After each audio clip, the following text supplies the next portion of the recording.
Isabel De Obaldia. I was born in Washington, D.C. My father was Panamanian. My mother is French.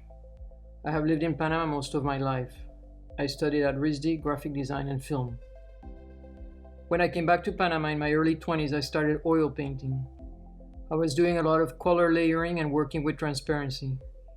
I began thinking about glass, the colors, lines, and glow of the French Art Nouveau vases I had seen as a young girl at the Musée des Arts Décoratifs. I heard about Pilchuck Glass School and went for the first time in 1987. That is when my passion for glass began. During that time, Panama was undergoing a military dictatorship. I was making large, violent paintings of what I felt and saw. My first glass pieces were small, simple, decorative. It made no real sense, but I knew I wanted to pursue this medium. I went many times to Pilchuck during those years. It was my summer vacation. I bought an engraving lathe and eventually a kiln so that I could experiment and work in my studio in Panama. My first glass sculptures were influenced by pre-Columbian art.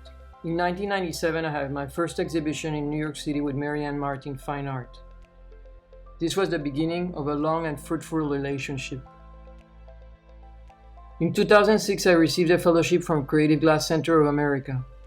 The last summers at Pilchuck, I had been doing a lot of sand castings and I wanted to develop this technique further. The 3 months at Witten Arts were really a turning point in my career. I made long-lasting friendships and have been able to return as a professional artist when I need to produce larger works. In Panama, I now have 3 relatively large kilns for kiln casting and all the equipment I need for cold working, which is something I really enjoy. I feel that grinding, engraving, and sometimes polishing can change and bring inner light to a sculpture. These past years, I have been wanting to go back to painting.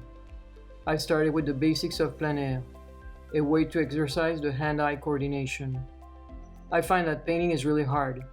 It seems I can never finish. One thing that has been a constant throughout my life is drawing. I draw to remember.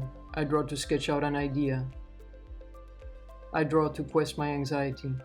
I draw for pure enjoyment.